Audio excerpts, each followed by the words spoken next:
దేవుని నామమున స్తోత్రాలు. మీ అందరికి వందనాలు. దేవుడి వాక్యం ఉందాం, కొద్దిసేపు శ్రద్ధగా ఉందాం. బైబిల్లో ఒక రాజు ఉన్నాడు. ఆ రాజు మరణకరమైన వ్యాధి వచ్చింది. ఆ రాజుకి మరణకరమైన వ్యాధి వచ్చేటప్పటికి అతను ఏం చేశాడు, మంచంలో ఉంటే దేవుడు ఒక ఆయన్ని ప్రవర్తన పంపించాడనమాట. ఇజిగా మరణ పోతాడా, ఇజిగాకి వెళ్ళి చెప్పు, నువ్వు చనిపోబోతున్నావు, నీ ఇల్లు చక్కబెట్టుకో అని చెప్పు అని చెప్పాడనమాట. చెబితే అప్పుడు ఈ ఎస్సీ ప్రవర్త ఏం చేశాడో, వెళ్ళాడు ఇజిగారాజు దగ్గరికి వెళ్ళి ఆ మంచంలో ఉన్నవాడిని అన్నాడు, నువ్వు మరణపోతున్నావు గనక నీ ఇల్లు చక్కబెట్టుకోమని దేవుడు తెలియపరిచాడు అని చెబితే అని చెప్పి వెనక్కి తిరిగి వస్తున్నాడు అనమాట.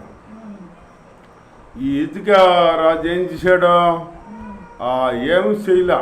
ఇప్పుడు మరణపోతున్నావు, నీవు ఇల్లు చక్కబెట్టుకో అంటే మనోళ్ళు అయితే ఇల్లు చక్కబెట్టుకోవాలంటే ఏమంటారో, ఇల్లు చక్కబెట్టుకోవాలి కోసం అన్ని ఇల్లు చక్కబెట్టుకుంటారు. కాకపోతే ఆ పని ఈ పని అందరికీ చనిపోయే ముందు ఏమంటారు, వాళ్ళకంత డబ్బులు ఇచ్చాను, వాళ్ళకేమో ఇవ్వాలి, ఇది ఇవ్వాలి, పెద్ద కొడుకు అంత పొలం ఇవ్వాలి, చిన్న కొడుకు ఎంత పొలం ఇవ్వాలి అని ఇవన్నీ లిస్ట్ అంతా చెప్పుకొస్తాం మనం. అయితే ఆయన అట్లా అనలా, చేయలా. నువ్వు మరణమైపోతున్నావు, నీ ఇల్లు చక్కబెట్టుకోవంటే ఆయన ఏం చేశాడంటే మెల్లిగా లెగిసి గోడ తట్టుకి తన మొహం తిప్పుకొని ప్రార్థన చేశాడనమాట ప్రభుకి. ప్రభువా, నీ యందు నేను యథార్థంగా ఎలా నడుచుకున్నానో, నీ పరిచర్లో కానీ, నీ సేవలో కానీ, నీ సన్నిధిలో కానీ నేను ఎట్లయితే యథార్థంగా నడుచుకున్నానో ఒకసారి కృపతో జ్ఞాపం చేసుకో ప్రభువా అని కన్నీరు విడిచి ప్రార్థన చేశాడనమాట. కన్నీరు విడిచి ప్రార్థన చేస్తే కన్నీరు విడిచిన ప్రార్థన దేవుడు ఏమంటే ఆలకిస్తాడు. ఆలకించి అప్పుడు ఈ ఎస్సీ భక్తుడు చెప్పి వస్తున్నాడు కదా, ఆ ఎస్సీ భక్తుడికి మళ్ళీ దర్శనమిచ్చి దేవుడు ఇజిగారాజు ప్రార్థన చేశాడు, ఆ ప్రార్థన సన్నిధికి వచ్చింది, నువ్వు వెళ్ళి ఒక పని చేయి, వెనక్కి వెళ్ళి ఇజిగారాజుని నువ్వు ఆస్వాదించు, నేను చెప్పానని చెప్పి, ఇజిగారాజా నువ్వు ప్రార్థన చేసేవాట కదా, దేవుడు నన్ను మళ్ళీ పంపించాడు, నువ్వు ఇంకా 15 సంవత్సరాల ఆయుష్ పెంచుతున్నాడు దేవుడు నీకు అని చెప్పు అని చెప్పాడనమాట. అని చెప్తే అప్పుడు ఆ యావరణ దాటకుండానే ఎస్సీ భక్తుడు ఈ ప్రార్థన ఆలోచించి దేవుడు ఎస్సీ భక్తుడు తెలియపరిచాడు. ఎస్సీ భక్తుడు వెనక్కి వచ్చి మళ్ళీ ఇజిగారాజుకి చెప్పాడనమాట, రాజా నీవు ఇంకా 15 సంవత్సరాలు ఆయుష్ పెంచుతానని చెప్పాడు దేవుడు, నీ ప్రార్థన ఆలకించి అని చెప్పాడనమాట. అట్లాగే మనం దేవుడు ప్రార్థన చేసామనుకో, దేవుడి సన్నిధిలో నిందారహితంగా నడుచుకున్నామనుకో, దేవుడి భక్తి చేస్తే మనం అది అడ్డంగా పోదు. మన ఆపత్కాలంలో మనకు అడ్డమవుతుంది అన్నమాట. ఈ ప్రార్థన అలవాటు ఉంది ఇదిగాకి. వ్యక్తిగతంగా ప్రార్థన చేసుకుంటాడు, అందరి కొరకు ప్రార్థన చేస్తారు. ముందు అందరి కొరకు ప్రార్థన చేయాలి. మనం వ్యక్తిగతంగా ప్రార్థన చేయాలి. వ్యక్తిగతంగా అంటే మనం ఒంటరిగా గదిలోకి వెళ్ళి తలివేసుకుని ప్రార్థన చేయాలి. రెండవదిగా అందరి కోసం ప్రార్థన చేయాలి. రాజుల కొరకు, అధికారుల కొరకు, అందరి కొరకు ప్రార్థన చేయాలి. అలాంటి ప్రార్థన ఇజిగారాజు వ్యక్తిగత ప్రార్థన కలిగి ఉన్నాడు అన్నమాట.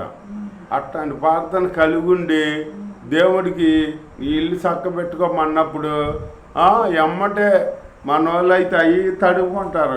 అతను ఆయన తడుపుకోలే, ఏం తడుపుకోకుండా మనోళ్ళు అయితే అది అటు పరిగెత్తా ఇటు పరిగెత్తా ఆ దాట దగ్గరికి వెళ్దామా, ఈ దాట దగ్గరికి వెళ్దామా, ఎటు వెళ్దాము, లేకపోతే సరిపోతున్నాంగా ఈ ఆస్తి అంత ఎవరికన్నా అప్పచెప్పుదామా అని మన వాళ్ళు చూస్తారు.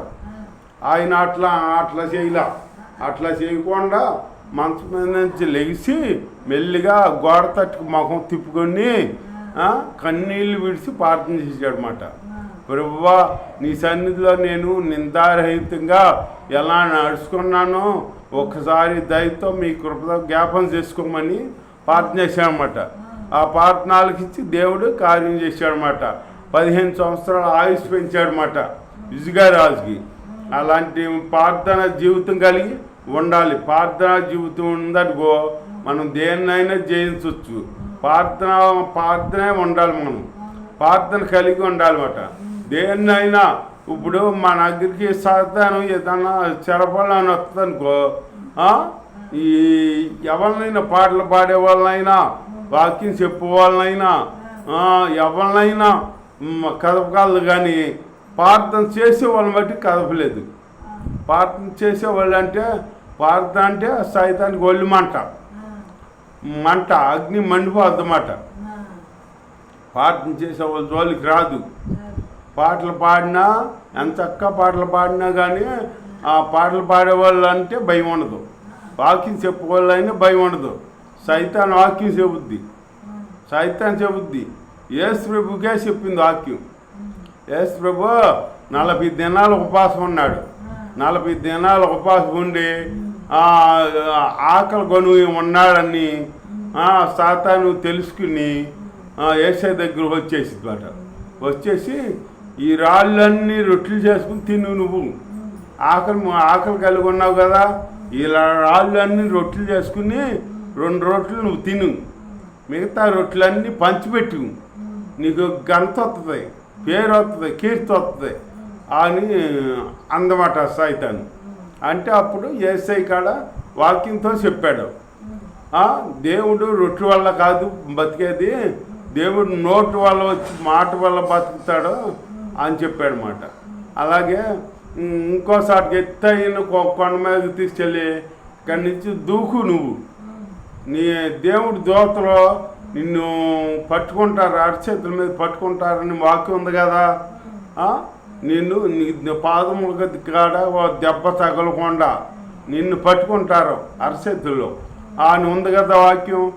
నువ్వు అట్లా ఆ పని చేయంటాను. అప్పుడు అక్కడికాడే యేసు వాక్యంతో చెప్పాడు.